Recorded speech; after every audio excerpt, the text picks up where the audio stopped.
Apa hukum melakukan silaturahim? Apakah dia adalah sesuatu yang sunnah? Ternyata para ulama bersepakat bahwa menyambung silaturahim hukumnya wajib. Jadi bukan mustahab. Dia adalah sesuatu yang wajib. Dan memutus tali silaturahim berarti hukumnya apa? Haram. Bahkan dia termasuk dosa besar. Berkata Al-Qurtubi rahimahullah, ittafaqatil millatu ala anna silatul rahimi wajibatun wa anna qati'ataha muharramah. Dan telah disepakati bahwasanya silaturahim hukumnya adalah wajib dan memutus tali silaturahim hukumnya adalah diharamkan. Kemudian setelah kita mengetahui tentang hukumnya, dan ternyata ini bukan perkara yang remeh, sampai para ulama sepakat menyambung tali silaturahim dengan keluarga kita adalah sesuatu yang wajib. Maka tentunya ini menggugah kita semuanya untuk mengetahui lebih dalam tentang masalah silaturahim. Jangan sampai kita termasuk orang yang memutus tali silaturahim, akhirnya kita terjerumus ke dalam satu di antara dosa-dosa besar. Keutamaan silaturahim telah datang di sana dalil-dalil yang menunjukkan tentang keutamaan silaturahim.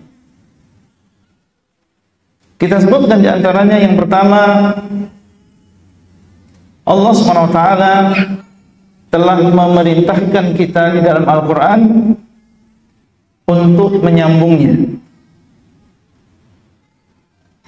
Dari mana kita tahu? Allah SWT mensifati orang-orang yang beriman, orang-orang yang saleh. Di antara sifat mereka adalah menyambung sesuatu yang diperintahkan oleh Allah untuk disambung. Allah mengatakan, walladzina yasiluna ma amara Allahu bihi ayyusala. Di antara sifat mereka adalah orang-orang yang menyambung sesuatu yang diperintahkan oleh Allah untuk disambung. Dan rahim diperintahkan di dalam agama ini untuk disambung. Di antara sifat hamba-hamba Allah, mereka adalah menyambung apa yang Allah SWT perintahkan untuk disambung. Karena mereka adalah hamba yang harus tunduk dan taat kepada Allah Azza wa Jalla. Kalau Allah SWT memerintahkan, maka mereka pun melaksanakan. Dan Allah SWT mengatakan dalam ayat yang lain, wattaqullah alladzi tasaaluna bihi wal arham innallaha kana 'alaikum raqiba. Dan takutlah kalian kepada Allah yang dengannya kalian saling meminta, wal arham, dan takutlah kalian dengan rahim, dengan keluarga. Maksudnya adalah hati-hati kalian dari memutus tali silaturahim. Menunjukkan bahwasanya Allah SWT memerintahkan kita untuk menyambungnya dan melarang kita untuk memutus tali silaturahim. Keutamaan yang kedua, silaturahim ini adalah akhlak yang mulia yang dimiliki oleh Nabi kita Muhammad SAW. Dan kita semuanya diperintahkan untuk meneladani beliau. Laqad ja'akum rasulun, laqad kana lakum fi rasulillahi uswatun hasanah. Sungguh ada di dalam diri Rasulullah SAW teladan yang baik. Dan di antara sifat Nabi SAW adalah beliau orang yang senang melakukan silaturahim. Dan ini bukan hanya ketika beliau diutus menjadi nabi, bahkan sebelum beliau SAW menjadi seorang nabi, sudah dikenal sebagai orang yang menyambung silaturahim, mendatangi pamannya, mendatangi bibinya, mendatangi keluarganya. Dalam sebuah hadis, Khadijah radhiyallahu taala anha, ketika Nabi SAW mengabarkan kepada beliau tentang apa yang terjadi ketika beliau didatangi oleh malaikat Jibril alaihissalam, dan beliau dalam keadaan takut, maka Khadijah radhiyallahu taala anha berusaha untuk menenangkan hati suaminya dan menyebutkan beberapa sifat yang dimiliki oleh Nabi SAW dan beberapa akhlak beliau yang ini menjadi sebab bahwasanya Allah SWT akan memuliakan beliau dan tidak akan menghinakan beliau. Berkata Khadijah radhiyallahu taala anha, "Kalla abshir fa wallahi la yukhzika Allahu abada."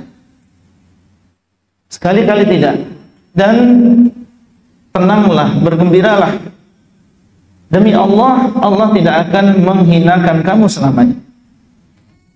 Fa wallahi innaka latasilur rahimah wa tasduqu al-haditha wa tahmilul kalla wa taksibul ma'dum wa taqrid dhaifa wa tu'inu ala nawaibil haqq. Kemudian Khadijah radhiyallahu taala anha menyebutkan di antara sifat-sifat Nabi SAW yang mulia, yang menjadi sebab Allah SWT tidak akan menghinakan beliau. Yang pertama yang beliau sebutkan adalah innaka latasilu ar-rahim. Sesungguhnya engkau adalah orang yang senang menyambung tali silaturahim. Di antara yang bisa kita ambil pelajaran di sini, bahwasanya menyambung tali silaturahim ini adalah termasuk akhlak yang mulia. Sampai di antara masyarakat jahiliyah sendiri, termasuk akhlak yang mulia yang dengannya seseorang dipuji. Dan Nabi SAW sebelum bi'atsah sudah dikenal sebagai orang yang senang melakukan silaturahim, banyak memperhatikan keluarga dan juga kerabatnya, mengunjungi mereka. Dan di antara sebab atau di antara faedah yang bisa kita ambil dari ucapan Khadijah, orang yang memiliki sifat silaturahim ini menjadi sebab seseorang tidak akan dihinakan oleh Allah Azza wa Jalla. Innaka atau innallah wallahi la yukhzika Allahu abadan. Demi Allah, Allah tidak akan menghinakan kamu selama. Dan sadaqat, benar apa yang diucapkan orang yang senang memiliki, yang senang mengunjungi keluarganya, kerabatnya, melakukan silaturahim, maka dia adalah orang yang mulia dan memiliki kedudukan tersendiri di mata orang lain.